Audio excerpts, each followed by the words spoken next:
नमस्कार दोस्तों, आज एक नए विषय पर चर्चा के लिए मैं फिर से आप लोगों के सामने हूँ।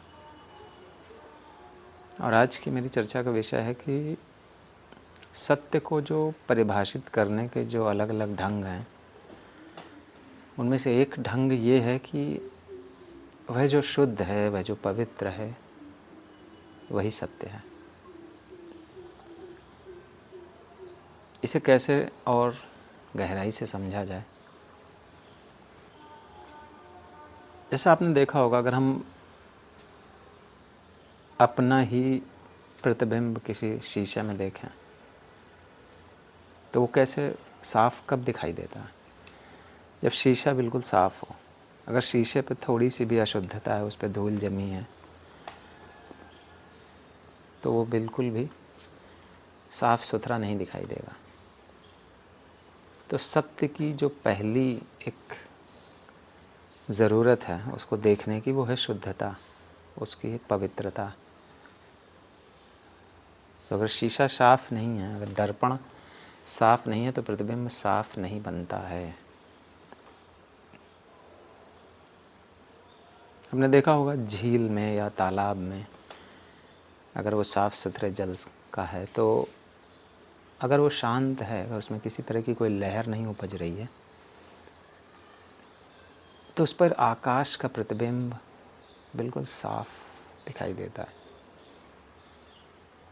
अगर उसमें कोई हलचल है, उसमें कोई पत्थर मार दिया जाए और उससे कोई हलचल पैदा हो जाए, किसी तरह की अव्यवस्था हो जाए उस झील में, तो उस आकाश का प्रतिबिंब तुरंत जो है वो हिलता डुलता बनता है।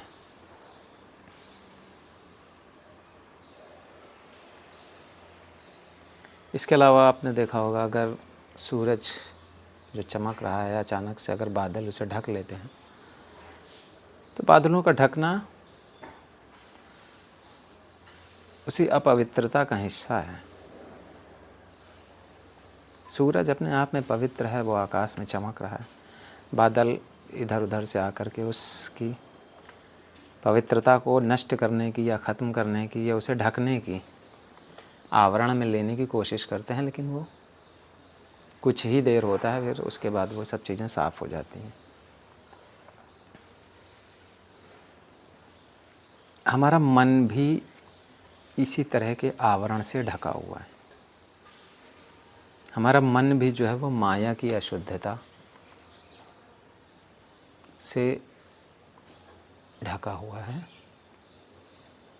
या ये कहें कि वो हमारे मन में माया की अशुद्धियाँ हैं। इसी कारण से हम सत्य को अनुभव करने में सक्षम नहीं हो पाते। मन माया से ढका हुआ है। इसका मतलब क्या है? इसका अर्थ है कि ये जो काम, क्रोध, लोभ, मोह, ईर्ष्या, द्वेष, अहंकार, ये जो हमारे 7 अवगुण हैं, हमारे अंदर एक 7 तरह की, एक तरह से कह सकते हैं, अशुद्धताएं हैं, इम्प्योरिटीज़ हैं। ये जो इम्प्योरिटी हमारे मन को जब घेरे रहती हैं,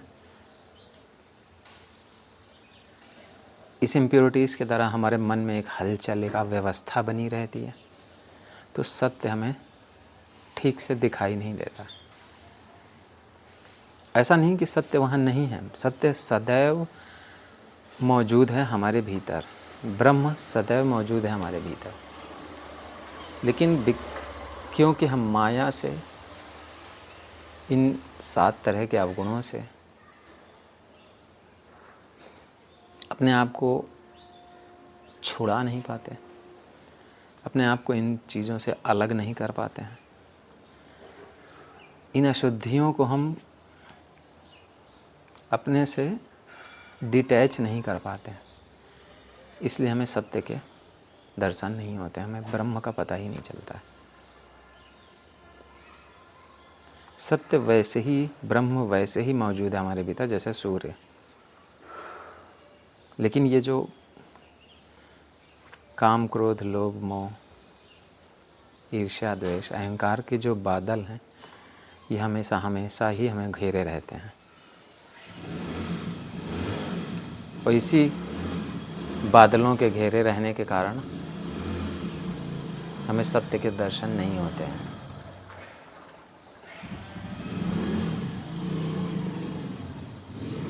कैसे हटाते हैं इन बादलों को? इसका सबसे जो प्रमुख अवयव है वो है ध्यान। हमें स्वीकारना होगा सबसे पहले कि ये तत्व हमारे भीतर हैं। लोग स्वीकार ही नहीं करते। पहले ही चरण पे ही किसी चीज़ की दवा आप कब करेंगे? अस्वस्थ हैं अगर आप डॉक्टर के पास जाएं और अपनी बीमारी को बताएं ही ना, तो डॉक्टर दवा कैसे दे? तो हर व्यक्ति के अंदर ये प्रक्रिया कि वो अपने अंदर की अशुद्धियों के, अपने अंदर के जो भी दुर्गुण हैं, अवगुण हैं, उनको स्वीकार करेगा नहीं तो उसका इलाज कैसे होगा? स्वीकार करते ही इलाज प्रारंभ हो जाता है। हमारे अंदर ये एक हमारी जो चेतना है, हमारी जो आत्मा है, हमारा जो ध्यान का केंद्र है, हम जैसे ही अवगुणों को देखते हैं, देखने मात्र से ही वो कम होना शुरू हो जाते हैं। ध्यान देने से ही वो चीज़ें कम होना शुरू हो जाती हैं। इन सातों अवगुणों में से जैसे ही आप किसी भी एक या एक से अधिक तत्वों पर ध्यान देना शुरू करते हैं, वो चीज़ें कम होना शुरू हो जाती हैं। यानी कि धीरे धीरे धीरे धीरे वो चीज़ें साफ़ हो जाएंगी, वो अशुद्धियाँ शुद्धता में परिवर्तित हो जाएंगी। और जैसे ही वो चीज़ें साफ़ हुई, मन इन अशुद्धियों से अलग हुआ, सत्य आपके सामने होगा। आप स्वयं ब्रह्म हैं, अहम ब्रह्मास्मि, ये अनुभूति आपको महसूस होना शुरू हो जाएगी। लेकिन उसके लिए आपको इन चीज़ों पर ध्यान देने की ज़रूरत है कि हमारे अंदर अशुद्धियाँ हैं, हम माया से आपूरित हैं और इसी वजह से हमें सत्य के दर्शन नहीं हो रहे हैं। स्वीकार और अशुद्धियों पर काम करने से, उन पर ध्यान देने से हम अशुद्धियों से मुक्त हो सकते हैं और सत्य का दर्शन हमें अपने पूर्ण रूप से होगा। ब्रह्म का दर्शन हमें उसके पूर्ण रूप में होगा। बताइएगा वीडियो आप लोगों को कैसा लगा। धन्यवाद।